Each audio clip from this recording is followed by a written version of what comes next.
ನಮಸ್ತೆ ಸ್ನೇಹಿತರೆ, welcome back to ಸಮೃದ್ಧಿ ಜೀವನ ಚಾನಲ್.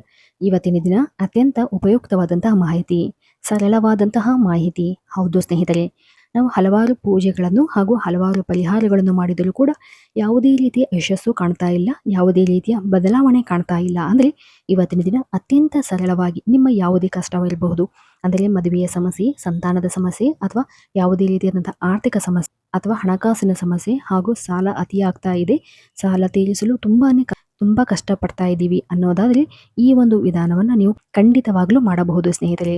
ಇವತ್ತಿನ ದಿನ ಅತ್ಯುತ್ತಮವಾದಂತಹ ಮಾಹಿತಿಯೊಂದಿಗೆ ಬಂದಿದ್ದೇವೆ. ಹೌದು, ಅದುವೇ ಅರಿಶಿಣ. ಹೌದು ಸ್ನೇಹಿತರೆ, ಅರಿಶಿಣವೆಂದರೆ ಅತ್ಯಂತ ಮಂಗಳಕರವಾದಂತಹ ಒಂದು ಪದಾರ್ಥ. ಈ ಒಂದು ಪದಾರ್ಥವನ್ನು ಬಳಸಿ ನಮ್ಮ ಜೀವನದಲ್ಲಿ ಇರತಕ್ಕಂತಹ ಯಾವುದೇ ಸಮಸ್ಯೆಯಿಂದ ನಾವು ಹೊರಬರಬಹುದು. ಅದು ಹೇಗೆ, ಏನು ಎಂಬುದನ್ನು ಇವತ್ತಿನ ವಿಡಿಯೋದಲ್ಲಿ ಪೂರ್ತಿಯಾಗಿ ತಿಳಿಯೋಣ. ಅದಕ್ಕೂ ಮೊದಲು ಯಾರೆಲ್ಲ ನಮ್ಮ ಚಾನಲನ್ನು ಹೊಸದಾಗಿ ವಿಸಿಟ್ ಮಾಡ್ತಾ ಇದ್ದೀರಿ, ದಯವಿಟ್ಟು ನಮ್ಮ ಚಾನಲನ್ನು ಸಬ್ಸ್ಕ್ರೈಬ್ ಮಾಡಿ ಮತ್ತು ಲೈಕ್ ಮಾಡಿ, ಹಾಗೂ ಈ ಒಂದು ವಿಡಿಯೋವನ್ನ ಪೂರ್ತಿಯಾಗಿ ನೋಡಿ. ಈ ಒಂದು ಅರಿಶಿಣದ ಉಪಾಯಗಳನ್ನು ನೀವು ಮಾಡೋದ್ರಿಂದ ನಿಮ್ಮ ಮನೆಗಳಲ್ಲಿ ಹಣದ ಹೊಳೆ ಹರಿಯುತ್ತದೆ. ಹೌದು ಸ್ನೇಹಿತರೆ, ನೀವು ಅಥವಾ ಯಾವುದೇ ರೀತಿಯಾದಂತಹ ಸಾಲದ ಸಮಸ್ಯೆಯಲ್ಲಿ ಒದ್ದಾಡ್ತಾ ಇದ್ದರೆ ಆ ಎಲ್ಲ ಸಾಲದ ಸಮಸ್ಯೆಗೆ ಮುಕ್ತಿ ಸಿಗುತ್ತದೆ ಸ್ನೇಹಿತರೆ. ಜ್ಯೋತಿಷ್ಯ ಶಾಸ್ತ್ರದಲ್ಲಿ ಅರಿಶಿಣವು ಅತ್ಯಂತ ಪವಿತ್ರವಾದುದು. ಯಾವುದೇ ಯಾವುದೇ ಮಂಗಳಕರ ಕಾರ್ಯಗಳಿಗೆ ಈ ಒಂದು ಅರಿಶಿಣವನ್ನು ಬಳಸುತ್ತೇವೆ, ಹಾಗೂ ಪ್ರತಿನಿತ್ಯ ಪೂಜಾ ವೇಳೆಯಲ್ಲಿ ಈ ಒಂದು ಅರಿಶಿಣವನ್ನು ಬಳಸಿ ನಾವು ಪೂಜೆಯನ್ನು ಮಾಡುತ್ತೇವೆ. ಇದಕ್ಕೆ ಕಾರಣ, ಹಿಂದೂ ಧರ್ಮದಲ್ಲಿ ಅರಿಶಿಣಕ್ಕೆ ತನ್ನದೇ ಆದಂತಹ ಒಂದು ಪ್ರಾಧಾನ್ಯತೆಯನ್ನು ನೀಡಲಾಗಿದೆ ಸ್ನೇಹಿತರೆ. ಅರಿಶಿಣವು ಕೇವಲ ಪೂಜೆಗೆ ಮಾತ್ರವಲ್ಲ, ಅರಿಶಿಣವನ್ನು ಆಹಾರದಲ್ಲಿ ಬಳಸುವುದರಿಂದ ನಮ್ಮ ಆರೋಗ್ಯ ಅತ್ಯುತ್ತಮವಾಗಿರುತ್ತದೆ ಎಂದು ಹೇಳಲಾಗುತ್ತದೆ ಸ್ನೇಹಿತರೆ. ಹೌದು, ಇದರ ಜೊತೆಗೆ ಪೂಜೆ ಅರ್ಚನೆಗಳಲ್ಲಿ ನಾವು ಅರಿಶಿಣವನ್ನು ಕಡ್ಡಾಯವಾಗಿ ಬಳಸುವುದರಿಂದ ಎಲ್ಲ ರೀತಿಯಾದಂತಹ ದೋಷಗಳಿಂದ ಮುಕ್ತಿಯನ್ನು ಹೊಂದುತ್ತೇವೆ ಎಂದು ಹೇಳಲಾಗುತ್ತದೆ. ಅರಿಶಿಣವು ವಿಶೇಷವಾದಂತಹ ಔಷಧೀಯ ಗುಣಗಳನ್ನು ಹೊಂದಿದೆ. ಅದೇ ರೀತಿಯಾಗಿ ನಮ್ಮ ಜೀವನದಲ್ಲಿ ಬರುವಂತಹ ಕಷ್ಟಗಳಿಗೆ ಔಷಧಿಯಾಗಿ ಈ ಒಂದು ಅರಿಶಿಣ ಕೆಲಸ ಮಾಡಬಲ್ಲದು ಸ್ನೇಹಿತರೆ. ಹೌದು, ಆದರೆ ನಮ್ಮಲ್ಲಿ ಇರ್ತಕ್ಕಂತಹ ಈ ಒಂದು ಅರಿಶಿಣದ ಹಲವಾರು ಉಪಯೋಗಗಳನ್ನು ನಾವು ತಿಳಿದಿರುವುದಿಲ್ಲ. ಸರಳವಾಗಿ ಮಾಡುವಂತಹ ಈ ಒಂದು ಉಪಾಯಗಳು ಅಗಾಧವಾದಂತಹ ಫಲವನ್ನು ನೀಡುತ್ತದೆ ಸ್ನೇಹಿತರೆ. ಇದರಲ್ಲಿ ಒಂದು ದೈವಿಕ ಗುಣಗಳು ಇರುತ್ತದೆ. ಅರಿಶಿಣ ಕೇವಲ ಆಹಾರದ ಒಂದು ರುಚಿಯನ್ನು ಹೆಚ್ಚಿಸುವುದಲ್ಲ, ನಮ್ಮ ಜೀವನದಲ್ಲಿ ಸುಖ ಸಮೃದ್ಧಿಯನ್ನು ತರುತ್ತದೆ ಸ್ನೇಹಿತರೆ. ಹಾಗೂ ಈ ಒಂದು ಅರಿಶಿಣವು ವಿಷ್ಣು ದೇವನಿಗೆ ಸಂಬಂಧಪಟ್ಟಿದೆ, ಹಾಗೂ ದೇವಗುರು ಬೃಹಸ್ಪತಿಯೊಂದಿಗೆ ಸಂಬಂಧಪಟ್ಟಿದೆ. ಆದ್ದರಿಂದ ಈ ಒಂದು ಅರಿಶಿಣವನ್ನು ಪ್ರತಿನಿತ್ಯ ನಾವು ಪೂಜಾ ವೇಳೆಯಲ್ಲಿ ಬಳಸುವುದರಿಂದ ಆ ಮಹಾನ್ ಭಗವಾನ್ ವಿಷ್ಣುವಿನ ಆಶೀರ್ವಾದವನ್ನು ಪಡೆಯಬಹುದು ಎಂದು ಹೇಳಲಾಗುತ್ತದೆ ಸ್ನೇಹಿತರೆ. ಹಾಗೂ ಇನ್ನೊಂದೆಡೆ ಜ್ಯೋತಿಷ್ಯ ಶಾಸ್ತ್ರದ ಪ್ರಕಾರ ಕೆಲವೊಂದು ಅರಿಶಿಣದ ಉಪಾಯಗಳನ್ನು ನಾವು ಮಾಡೋದ್ರಿಂದ ನಮ್ಮ ಜೀವನದಲ್ಲಿ ಒಂದು ಸಂಪನ್ನತೆ, ಒಂದು ಮನಃಶಾಂತಿ ಹಾಗೂ ಒಂದು ನೆಮ್ಮದಿ ದೊರೆಯುತ್ತದೆ ಎಂದು ಹೇಳಲಾಗುತ್ತದೆ. ಹಾಗೂ ಯಾವುದೇ ವ್ಯಕ್ತಿಯು ಆರ್ಥಿಕ ಸ್ಥಿತಿ ತುಂಬಾ ಹದಗೆಟ್ಟಿದ್ದರೆ ಈ ಒಂದು ಅರಿಶಿಣವನ್ನು ಸುಲಭವಾಗಿ ನಾವು ಬಳಸಬಹುದು ಸ್ನೇಹಿತರೆ. ಇದರಲ್ಲಿ ಮೊದಲನೆಯ ಉಪಾಯದ ಬಗ್ಗೆ ನೋಡುವುದಾದರೆ, ನಮ್ಮ ಯಾವುದೇ ರೀತಿಯಾದಂತಹ ಸಮಸ್ಯೆಗಳಿಗೆ ಪ್ರತಿನಿತ್ಯ ಸ್ನಾನದ ನಂತರ ಪೂಜಾ ವೇಳೆಯಲ್ಲಿ ವಿಷ್ಣುದೇವ ಮತ್ತು ಮಹಾಲಕ್ಷ್ಮಿಯ ಪಾದಕ್ಕೆ ಈ ಒಂದು ಅರಿಶಿಣವನ್ನು ಅರ್ಪಿಸಿ ನಂತರ ನಾವು ದಿನನಿತ್ಯದ ಕಾರ್ಯಗಳನ್ನು ಪ್ರಾರಂಭ ಮಾಡುವುದರಿಂದ ಆ ದಿನನಿತ್ಯ ಎಲ್ಲ ಕೆಲಸಗಳು ಕೂಡ ಯಶಸ್ವಿಯಾಗುತ್ತದೆ. ಹಾಗೂ ಆ ದಿನವು ನಮ್ಮ ಜೀವನದಲ್ಲಿ ಒಂದು ಉತ್ತಮವಾದಂತಹ ಒಂದು ನೆಮ್ಮದಿಯನ್ನು ತರುತ್ತದೆ ಸ್ನೇಹಿತರೆ. ಹೌದು, ಅಷ್ಟೇ ಅಲ್ಲದೆ ಯಾರೊಬ್ಬರ ಜಾತಕದಲ್ಲಿ ಗುರುವಿನ ಸ್ಥಾನ ದುರ್ಬಲವಾಗಿದ್ದರೆ ಅಥವಾ ನಕಾರಾತ್ಮಕವಾಗಿದ್ದರೆ, ಹಾಗೂ ಮನೆಯಲ್ಲಿ ಯಾವುದೇ ರೀತಿಯಾದಂತಹ ನೆಗೆಟಿವ್ ಎನರ್ಜಿಯಿಂದ ಒದ್ದಾಡ್ತಾ ಇದ್ರೆ, ಮನೆಯಲ್ಲಿ ಯಾವುದೇ ರೀತಿಯ ನೆಮ್ಮದಿ ಇಲ್ಲ ಎಂದರೆ ಈ ಒಂದು ಅರಿಶಿಣವನ್ನು ಬಳಸಬಹುದು. ಅಂದರೆ ಈ ಒಂದು ಅರಿಶಿಣದ ನೀರನ್ನು ಬಳಸಿ ದೇವರ ಮನೆಯನ್ನು ಸ್ವಚ್ಛಗೊಳಿಸಬೇಕು.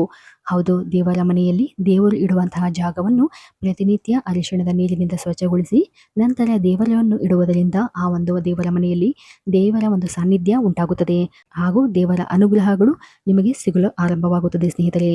ಮನೆಯಲ್ಲಿ ಒಂದು ದೈವಿಕ ಆಕರ್ಷಣೆ ಉಂಟಾಗಲು ಪ್ರಾರಂಭವಾಗುತ್ತದೆ ಸ್ನೇಹಿತರೆ. ಹಾಗೂ ಯಾವುದೇ ವ್ಯಕ್ತಿಯು ತನ್ನ ಜೀವನದಲ್ಲಿ ಗುರುವಿನ ಆಶೀರ್ವಾದವನ್ನು ಬಯಸಿ ಉತ್ತಮವಾದಂತಹ ಕೆಲಸವನ್ನು ಸಿಗಬೇಕು ಅಥವಾ ಯಾವುದೇ ರೀತಿಯಾದಂತಹ ಇಂಟರ್ವ್ಯೂವನ್ನು ಅಟೆಂಡ್ ಮಾಡ್ತಾ ಇದ್ರೆ, ನೀವು ಈ ಒಂದು ವೇಳೆಯಲ್ಲಿ ಅರಿಶಿಣದ ಪುಡಿಯನ್ನು ಅಥವಾ ಅರಿಶಿಣದ ಕೊಂಬನ್ನು ನಿಮ್ಮ ಜೇಬಿನಲ್ಲಿ ಇಟ್ಟುಕೊಳ್ಳೋದ್ರಿಂದ ಆ ಒಂದು ಗುರುವಿನ ಅನುಗ್ರಹ ನಿಮಗೆ ಸಿಗುತ್ತಾ ಹೋಗುತ್ತದೆ ಸ್ನೇಹಿತರೆ. ಹಾಗೂ ಇದರ ಜೊತೆಗೆ ನೀವು ಒಂದು ಚಿಟಿಕೆ ಅರಿಶಿಣ ಪುಡಿಯನ್ನು ನೀರಿನಲ್ಲಿ ಬೆರೆಸಿ ಸ್ನಾನ ಮಾಡೋದ್ರಿಂದ ನಿಮ್ಮ ಗುರು ದೋಷ ನಿವಾರಣೆಯಾಗುತ್ತದೆ ಮತ್ತು ಗುರುವಿನ ಕೃಪೆ ಸದಾ ನಿಮ್ಮ ಮೇಲೆ ಇರುತ್ತದೆ ಸ್ನೇಹಿತರೆ. ಅದರಲ್ಲೂ ಯಾವ ಮಕ್ಕಳು ವ್ಯಾಸಂಗದಲ್ಲಿ ಅತಿ ಹಠವನ್ನು ಮಾಡುತ್ತಿದ್ದರೆ ಅಥವಾ ಹಿಂದೆ ಇದ್ದರೆ, ನೀವು ವಾರಕ್ಕೆ ಒಮ್ಮೆಯಾದರೂ ಅಥವಾ ಹುಣ್ಣಿಮೆಯ ದಿನ ಈ ಒಂದು ಅರಿಶಿಣವನ್ನು ಬೆರೆಸಿ ಮಕ್ಕಳಿಗೆ ಸ್ನಾನವನ್ನು ಮಾಡಿಸೋದ್ರಿಂದ ಅವರ ವಿದ್ಯಾಭ್ಯಾಸದಲ್ಲಿ ಹಾಗೂ ವ್ಯಾಸಂಗದಲ್ಲಿ ಉನ್ನತವಾದಂತಹ ಸ್ಥಾನವನ್ನು ದೊರೆಯುತ್ತದೆ ಸ್ನೇಹಿತರೆ. ಹಾಗೂ ಬದಲಾವಣೆಗಳನ್ನು ನೀವು ಕಾಣಬಹುದು. ನಂತರ ನೋಡುವುದಾದರೆ, ಎಷ್ಟೇ ಕಷ್ಟಪಟ್ಟರೂ ದುಡಿದರೂ ಹಣ ಕೈಯಲ್ಲಿ ನಿಲ್ತಾ ಇಲ್ಲ. ಮತ್ತು ಹೆಚ್ಚಾಗಿ ಹಣದ ಸಮಸ್ಯೆಗಳು ಕಾಡ್ತಾ ಇದೆ ಅನ್ನೋದಾದ್ರೆ ನೀವು ಈ ಒಂದು ಪರಿಹಾರವನ್ನ ಮಾಡಬಹುದು. ಇದಕ್ಕಾಗಿ ನೀವು ಒಂದು ಕೆಂಪು ಬಟ್ಟೆಯಲ್ಲಿ ಸ್ವಲ್ಪ ಅಕ್ಕಿ ಮತ್ತು ಅರಿಶಿಣದ ಕೊಂಬನ್ನು ಬೆರೆಸಿ ನೀವು ಲಕ್ಷ್ಮೀ ದೇವಿಯ ಮುಂದೆ ಇಟ್ಟು ನಿಮ್ಮ ಇಚ್ಛೆ ಹಾಗೂ ನಿಮ್ಮ ಪ್ರಾರ್ಥನೆಯನ್ನು ಸಲ್ಲಿಸಿ ಆ ಒಂದು ಬಟ್ಟೆಯನ್ನು ಕಟ್ಟಿ ಅದನ್ನು ನಿಮ್ಮ ಒಂದು ಪರ್ಸಿನಲ್ಲಿ ಅಥವಾ ನಿಮ್ಮ ಲಾಕರ್ನಲ್ಲಿ ಅಥವಾ ನಿಮ್ಮ ಒಂದು ಬೀರುನಲ್ಲಿ ಸದಾ ಇಟ್ಟು ಪೂಜಿಸುವುದರಿಂದ ನಿಮ್ಮಲ್ಲಿ ಒಂದು ಹಣದ ಆಕರ್ಷಣೆ ಹೆಚ್ಚಾಗುತ್ತಾ ಹೋಗುತ್ತದೆ. ಹಾಗೂ ಯಾವುದೇ ರೀತಿಯಾದಂತಹ ಅನವಶ್ಯಕ ಹಣದ ಖರ್ಚುಗಳು ನಿಮಗೆ ಕಾಡುವುದಿಲ್ಲ. ಈ ಒಂದು ಅರಿಶಿಣದ ಕೊಂಬನ್ನು ನೀವು ಸದಾ ನಿಮ್ಮ ಪರ್ಸ್ನಲ್ಲಿ ಇಟ್ಕೊಳ್ಳೋದ್ರಿಂದ ನಿಮ್ಮಲ್ಲಿ ಯಾವುದೇ ರೀತಿಯಾದಂತಹ ಹಣದ ಕೊರತೆಯು ಕೂಡ ಕಾಡುವುದಿಲ್ಲ ಸ್ನೇಹಿತರೆ. ನಂತರ ನೋಡುವುದಾದರೆ ಯಾವುದೇ ವ್ಯಕ್ತಿಗೆ ಕೆಟ್ಟ ಕನಸುಗಳು ಬೀಳ್ತಾ ಇದ್ರೆ, ಹೌದು, ಒಂದು ವೇಳೆ ನಿಮಗೆ ಕೆಟ್ಟ ಕನಸುಗಳು ಸತಾಯಿಸ್ತಾ ಇದ್ರೆ ಅಥವಾ ತುಂಬಾನೇ ಕೆಟ್ಟ ಕನಸುಗಳು ಬೀಳ್ತಾ ಇದೆ ಅನ್ನೋದಾದ್ರೆ ಈ ಒಂದು ಅರಿಶಿಣದ ಕೊಂಬನ್ನ ನಿಮ್ಮ ದಿಂಬಿನ ಕೆಳಗೆ ಇಟ್ಟು ಮಲಗೋದ್ರಿಂದ ಆ ಎಲ್ಲ ಕೆಟ್ಟ ರೀತಿಯ ಕನಸುಗಳಿಂದ ನೀವು ಪಾರಾಗಬಹುದು. ಯಾವುದೇ ರೀತಿಯಾದಂತಹ ಕೆಟ್ಟ ಕನಸುಗಳು ನಿಮಗೆ ಬೀಳುವುದಿಲ್ಲ. ಹೌದು ಸ್ನೇಹಿತರೆ. ನಂತರ ನೋಡುವುದಾದರೆ ನೀವು ಯಾವುದೇ ರೀತಿಯ ವ್ಯಾಪಾರ ಅಥವಾ ವ್ಯವಹಾರವನ್ನು ಮಾಡ್ತಾ ಇದ್ದೀರಿ ಅಥವಾ ಆ ಒಂದು ವ್ಯವಹಾರ ಅಥವಾ ವ್ಯಾಪಾರದಲ್ಲಿ ಉನ್ನತಿ ಕಾಣ್ತಾ ಇಲ್ಲ ಅನ್ನೋದಂದ್ರೆ ಈ ಒಂದು ಪ್ರಯತ್ನವನ್ನ ನೀವು ಮಾಡಬಹುದು. ಸಾಕಷ್ಟು ಪ್ರಯತ್ನ ಪಟ್ಟರೂ ಕೂಡ ಆರ್ಥಿಕ ಪರಿಸ್ಥಿತಿ ಸುಧಾರಿಸುತ್ತಾ ಇಲ್ಲ ಹಾಗೂ ಮನೆಯಲ್ಲಿ ಸಾಲದ ಸಮಸ್ಯೆ ವಿಪರೀತವಾಗಿ ಕಾಡ್ತಾ ಇದೆ. ಪದೇ ಪದೇ ಸಾಲ ಮಾಡುವ ಅವಶ್ಯಕತೆ ಎದುರಾಗ್ತಾ ಇದೆ ಅನ್ನೋದಾದ್ರೆ ಈ ಒಂದು ಪರಿಹಾರವನ್ನ ನೀವು ಮಾಡಬಹುದು. ಅಂದರೆ ಗುರುವಾರದ ದಿನ, ಅಂದರೆ ಇದನ್ನು ಗುರುವಾರದ ದಿನವೇ ಮಾಡಬೇಕಾಗುತ್ತದೆ. ಈ ಒಂದು ಗುರುವಾರದ ದಿನ ಗಣೇಶನಿಗೆ ಅರಿಶಿಣದ ಬೇರುಗಳ ಮಾಲೆಯನ್ನು ತಯಾರಿಸಿ ಅರ್ಪಿಸಬೇಕು.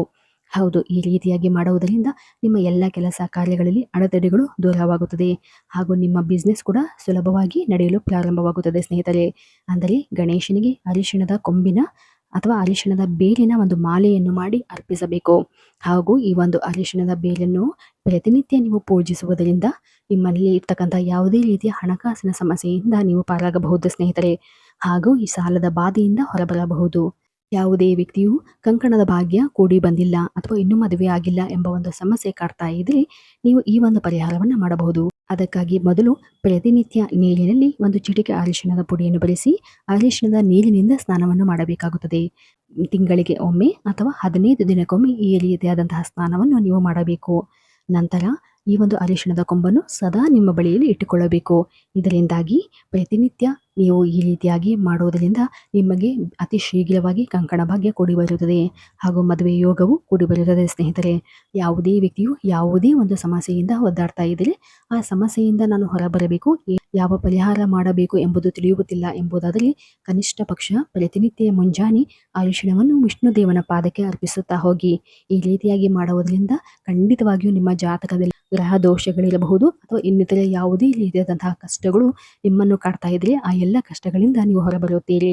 ಹೌದು ಸ್ನೇಹಿತರೆ, ಸರಳವಾಗಿ ಮನೆಯಲ್ಲಿ ಸಿಗುವಂತಹ ಅರಿಶಿಣದ ಪುಡಿಯನ್ನು ಬಳಸಿ ನಮ್ಮ ಎಲ್ಲ ಕಷ್ಟಗಳಿಂದ ನಾವು ಪಾರಾಗಬಹುದು. ಆದರೆ ಈ ಒಂದು ಅರಿಶಿಣ ಪುಡಿಯು ಅತ್ಯಂತ ಸ್ವಚ್ಛತೆಯಿಂದ ಇಟ್ಟುಕೊಳ್ಳಬೇಕು ಹಾಗೂ ಅತ್ಯಂತ ಮಂಗಳಕರವಾಗಿರುವಂತಹ ಈ ಒಂದು ಅರಿಶಿಣವನ್ನು ನಾವು ತಿಳಿದು ಬಳಸೋದ್ರಿಂದ ನಮ್ಮ ಎಲ್ಲ ರೀತಿಯಾದಂತಹ ಸಮಸ್ಯೆಗಳಿಂದ ನಾವು ಹೊರಬರುತ್ತೇವೆ ಸ್ನೇಹಿತರೆ. ಹೌದು, ಇವತ್ತಿನ ದಿನ ಹೇಳಿರುವಂತಹ ಈ ಎಲ್ಲ ಸರಳ ಪರಿಹಾರಗಳು ತಮಗೆ ಉಪಯುಕ್ತವಾಗಿದೆ ಎಂದು ಭಾವಿಸುತ್ತೇವೆ. ಇದೇ ರೀತಿಯಾದಂತಹ ಇನ್ನೂ ಹಲವಾರು ಪರಿಹಾರಗಳು ಹಾಗೂ ಆಧ್ಯಾತ್ಮಿಕ ವಿಚಾರಗಳಿಗಾಗಿ ದಯವಿಟ್ಟು ನಮ್ಮ ಚಾನಲ್ ಅನ್ನು ಸಬ್ಸ್ಕ್ರೈಬ್ ಮಾಡಿ ಮತ್ತು ಲೈಕ್ ಮಾಡಿ. ಧನ್ಯವಾದಗಳು.